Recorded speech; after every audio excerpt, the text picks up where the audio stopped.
ya, so just stay back. We really don't want to hurt you, you know, but you gotta stay back. Captain Kirk, I see our investigations bring us together once more. The Klingon observers seem interested in remaining to watch what goes on here.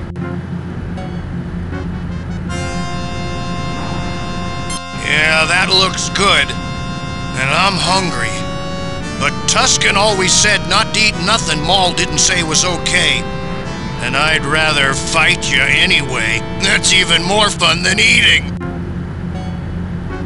I am hungry. So hungry. It looks like good, wholesome. Maul? Where's Maul? I don't take nothing from nobody. Nobody except her. You do something to it. Make me different. You'd rewire my head.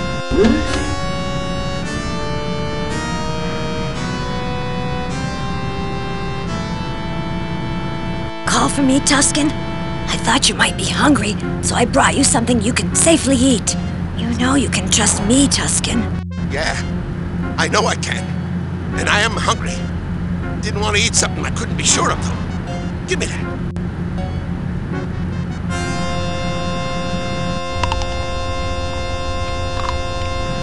Now I want to take a nap. Mom, you watch out for me, okay?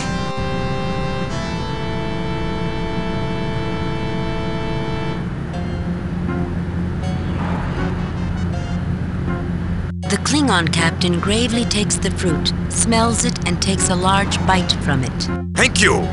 This is good. And while my aide might disagree, some food becomes that much sweeter when it is shared.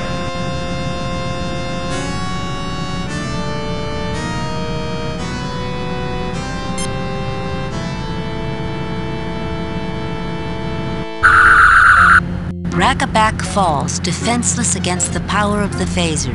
An inelegant solution, Captain Kirk, but efficient. I listened to my brother Rakabak and to my friend Tusken. They say we have to protect this room and keep anyone from getting into it. Tusken's afraid.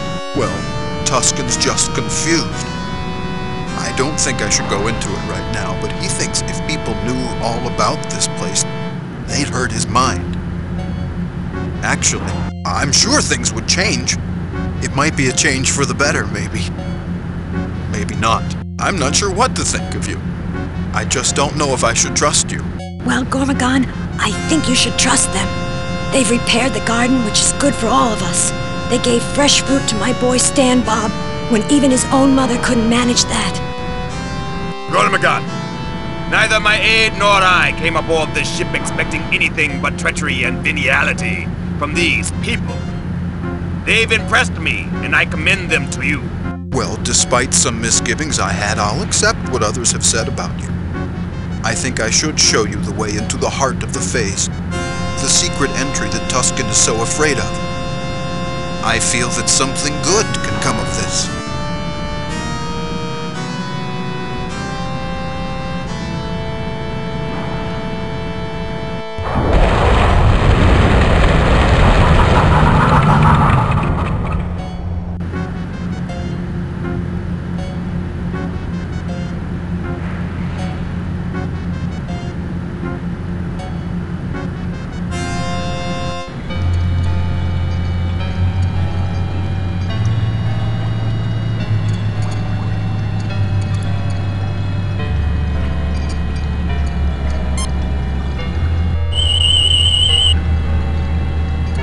This web-wire wall reads somewhat like an antique hand-wired computer circuit, Captain. And at the same time, like something which surpasses even what can be found aboard the Enterprise. This damaged area does not appear to be functioning, but based on information I acquired from my interaction with Puzzlewit, I could attempt to repair it with a connector and some wire.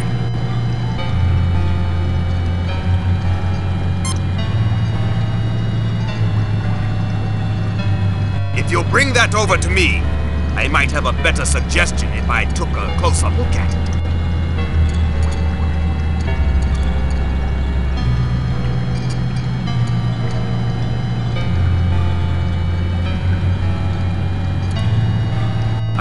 things like these when I was younger. Given our surroundings, see if you don't find this more useful.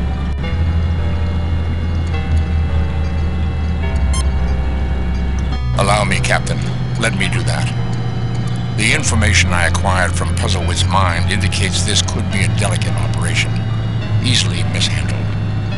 I think you will find it fits just here. Lieutenant Uhura, if you will bring over that length of wire while I hold this in place, I believe we can get this repaired speedily. Certainly, Mr. Spock. With that in place, I can see that it will easily fit. Here.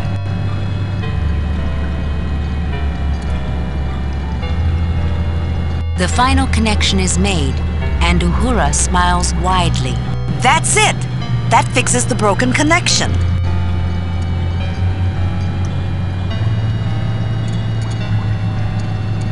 Thank you.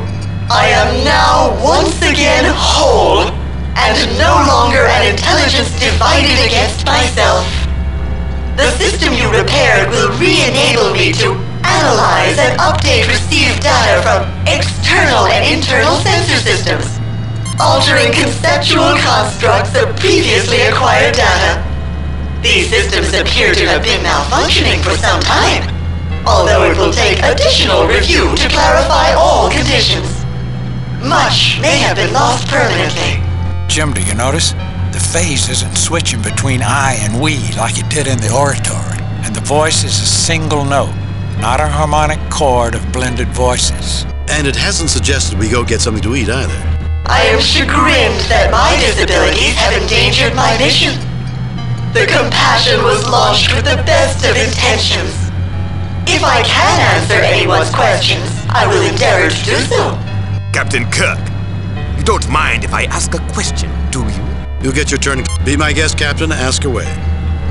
That you give me first place to speak is a mark of honor, Captain Kirk, and does not pass unnoticed, particularly in light of the urgency of your own questions. Hayes, this ship passed through the heart of Klingon space. We were not even aware of it until it was nearly out of our territory. We backtracked it and found it must have closely approached places we find sensitive. We expect assurances that data you may have collected there will not reach the hands of those who mean us harm. We seek proof. We expect you to download your entire memory into our ship's computers, that we may search it for data you have no right to. Thereby would you not acquire data to which you have no right? My aide speaks too strongly. While it is true we are interested in the knowledge and technology you possess, technology to pass through our empire undetected, knowledge of how to twist space back upon itself. For that data, we will treat with you as one civilized people with another. But it is a justified request that we ask you to destroy all data dealing with anything you learn within our borders. Had I any data, I would agree to seal it. However, as you should have deduced, I have none. Until my sensory systems were repaired, my ability to receive and process data was severely impaired, especially in regard to external data updates. Based on my presentry analysis of nearby space, I would speculate that my only data on your present sphere of influence would be as that area of space existed a very long time ago indeed. That is information for us to know, not you. Erase it. Silence! Hayes, we would welcome access to that information, but on the same basis as we would bargain with you for technological data. We have more to offer with you, I believe, than the Federation represented by these others. Klingon kong parha nesoi hadkla. So web kordo. So guk yosh! Dua mohok! Verde not lach! Phase, do not be hasty making that decision. I lack sufficient data to make any assessment. I can give no answer at this time.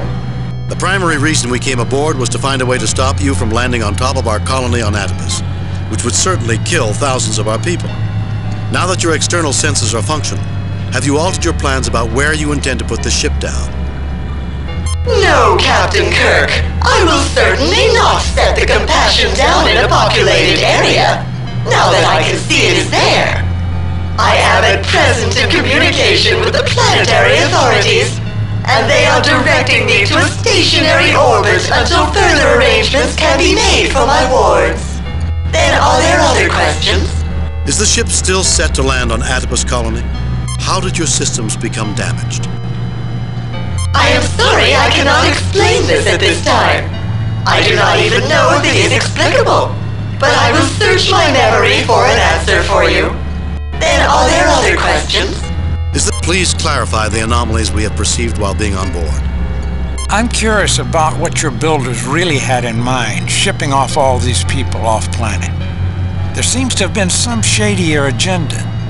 The eugenics wars of our own past produced some of the ugliest abuses in human history, and notorious characters like Khan Noonien Singh, whose name still resounds with infamy.